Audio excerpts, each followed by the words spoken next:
మనందరి పాపముల నిమిత్తమై తన అమూల్యమైనటువంటి రక్తంలో చిందించి ఆ రక్తం ద్వారా మన ప్రతి పాపాన్ని శుద్ధి చేస్తున్న యేసుక్రీస్తు పరిశుద్ధ నామమున ఈ ఉదయకాల శుభములు మీకు తెలియజేయుచున్నాను.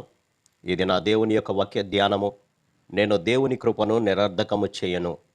గలతీ పత్రిక 2వ అధ్యాయము 21వ వచనము. ఈ మాటలో అపోస్తుడైనటువంటి పౌలు భక్తుడు చెప్తున్నాడు, నేను దేవుని యొక్క కృపను వ్యర్థపరచను అని అంటున్నారు. ఆనాటి కాలంలో చాలామంది నీతిమంతులుగా మార్చబడాలి అంటే ధర్మశాస్త్రాన్ని ఆచరించడం ద్వారా నీతిమంతులుగా మార్చబడవచ్చు అనేటువంటి ఒక సిద్ధాంతము ప్రజల్లో చాలా బలంగా ఉన్నది ప్రియులారా.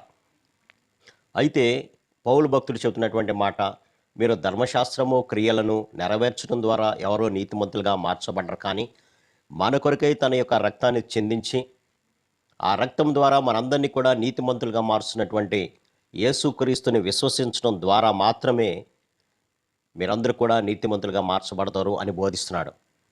బోధిస్తూ ఆ యొక్క దేవుని యొక్క కృప ఏదైతే ఉందో, అనగా మనమందరం కూడా నశించకూడదని, మనమందరం కూడా పరిశుద్ధపరచబడాలని, దేవునితో సహవాసము చేస్తూ ఉండాలనేటువంటి ఆలోచన, అలాగే ఏ ఒక్కరు కూడా నిత్యమైనటువంటి నరకానికి వెళ్ళకూడదని దేవుడు ఏ ప్రేమైతే మన పట్ల చూపించాడో, ఏ కృపనైతే మనకు కనపరిచాడో ఆ కృపను మీరు జ్ఞాపకం చేసుకోండి.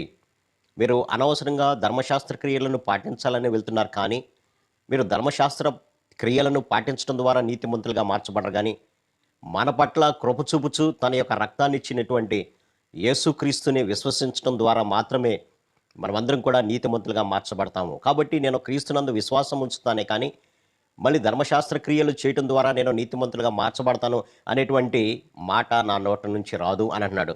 అందుకని ఇక్కడ నీతి ధర్మశాస్త్రము వలనదే అయితే క్రీస్తు ఈ లోకానికి రావడము, ఆయన మనందరి కొరకు కూడా బాధపరచబడము, ఆయన కొరడాలతో కొట్టించుకోవడము, సిలువ వేయడము, ఇదంతా కూడా వ్యర్థమే.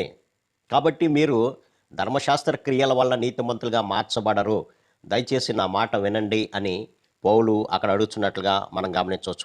అందుకనే పై వచనాన్ని కూడా మనం గమనించినప్పుడు, నేను ఇప్పుడు శరీరమందు జీవించుతున్నటువంటి జీవితము నన్ను ప్రేమించి నా కొరకు తను తాను అప్పగించుకునేటువంటి దేవుని కుమారుని అందరి విశ్వాసం మూలముగానే నేను జీవించుతున్నాను అని అంటాడు.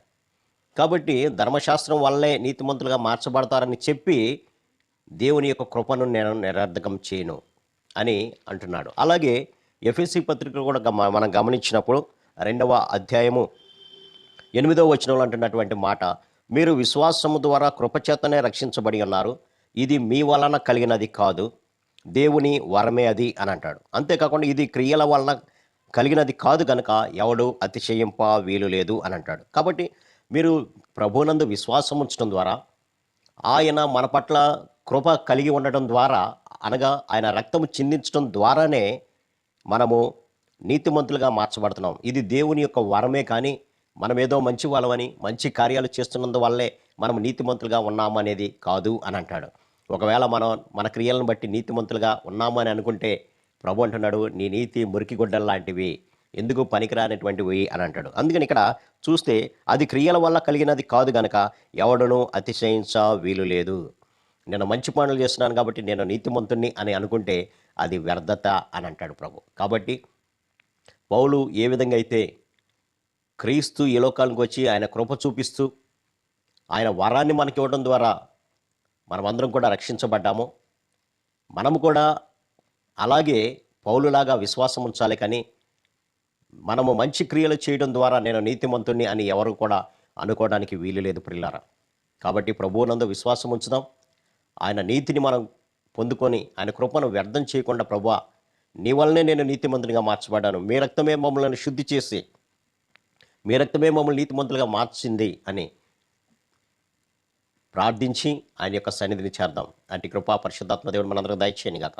ఆమేన్. ప్రార్థన. సర్వశక్తుడా ప్రేమ గల మా తండ్రి, పౌలు భక్తుడు అంటున్నాడు ఆయన, నేను దేవుని కృపను వ్యర్థము చేయను అంటున్నాడు ఆయన. అవును ప్రభా, ఒకవేళ మేము ధర్మశాస్త్రం ద్వారా మేము నీతి క్రియలు చేసినట్లు చేస్తూ మేము నీతిమంతులు మనకు ఉంటే మీరు చూపినటువంటి కృప నాయన అది వ్యర్థమవుతుంది నాయన. అంతేకాకుండా మేము రక్షించబడలేనటువంటి స్థితిలో ఉంటాం నాయన. అలా కాకుండా మీ ఉచితమైనటువంటి కృపావరం చేతనే మేము రక్షించబడ్డామనేటువంటి సత్యాన్ని గుర్తెరిగి మీ నామమును మాత్రమే ప్రకటించేవారుగా ఇది మా వలన కలిగింది కాదు అని చెప్పుకునేటువంటి భాగ్యం దయచేయమని యేసు నామమున అడిగి పెట్టుకుంటున్నాం తండ్రి. ఆమెన్. God bless you.